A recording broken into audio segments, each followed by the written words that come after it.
ये कहानी एक खूबसूरत जंगल की है। उस जंगल में बारिश के दिन आने वाले थे, इसलिए सभी पक्षी अपना अपना घर बनाने में व्यस्त थे। उस जंगल में एक कालू कौवा अपनी पत्नी मल्ली कौवे के साथ रहता था। वो बहुत अमीर था, उसके पास बहुत जमीन था। कुछ ही दिनों में बारिश शुरू होने वाली है।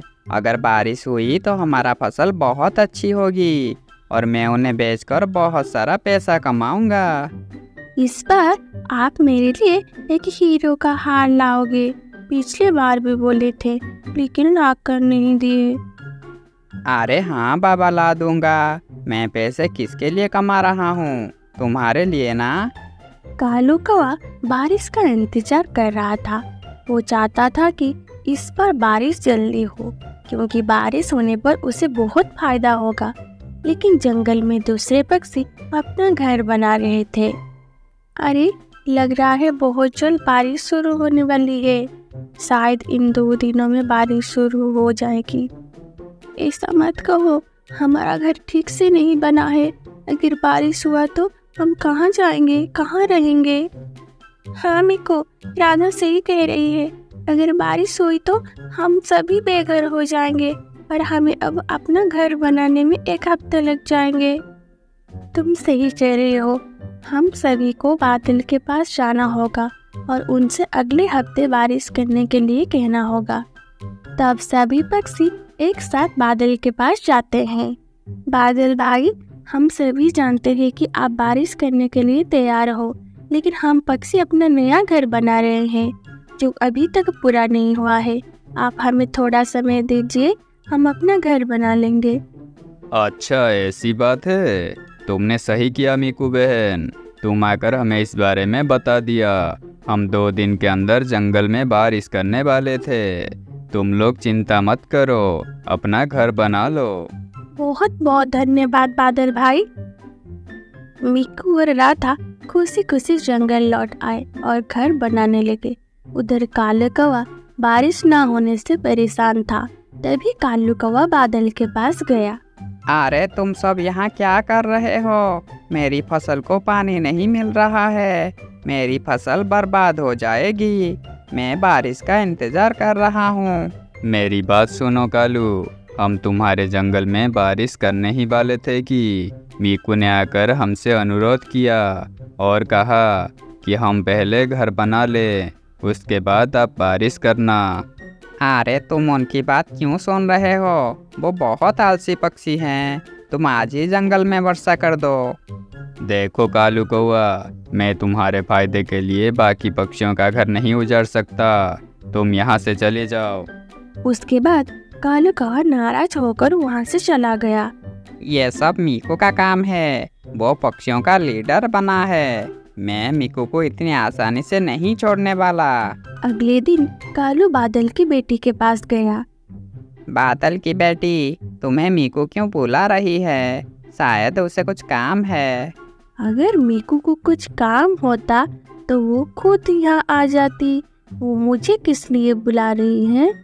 सभी पक्षी अपना अपना घर बनाने में व्यस्त हैं, इसलिए वो नहीं आ सकी। लेकिन उसने मुझे तुम्हें बुलाने के लिए भेजा है। ठीक है, मैं आती हूँ। फिर वो बादल की बेटी से झूठ बोलकर उसे अपने घर ले गया और उसकी पत्नी मल्ली ने उसे बंदी बना लिया। अरे, तुमने ये क्या किया? मुझे यहाँ से बाहर निकालो। मल्ली, तुमने अच्छा किया। ये लड़की अब यहीं रहेगी और मैं जाकर जंगल में झूठ बोलूँगा कि मीकू ने उसकी बेटी को बंदी बना लिया है। उसके बाद बादल गुस्से में आकर जंगल में बारिश करने लगेगा। तुम बहुत बुरे हो। मैं तुम्हें अवश्य इसकी दंड दूंगी।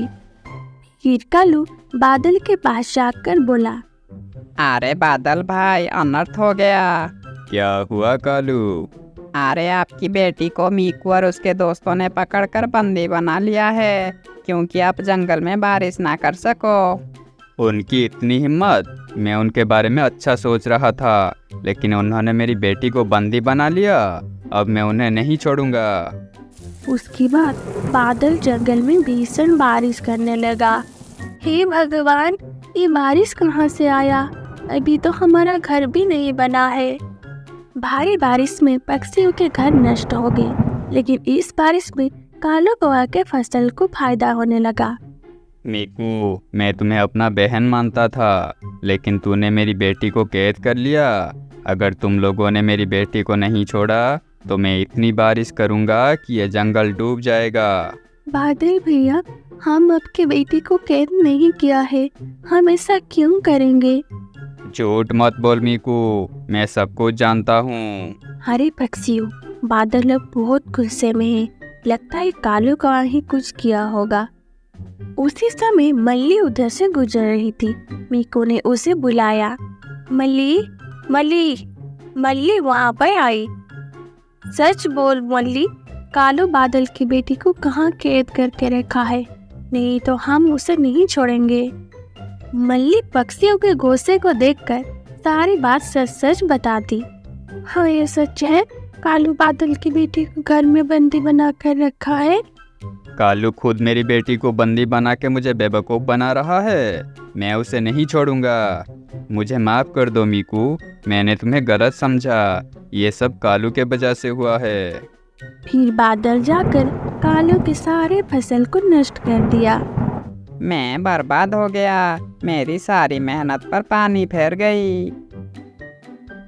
अगर तूने मेरी बेटी को नहीं छोड़ा तो मैं तुझे जला दूंगा।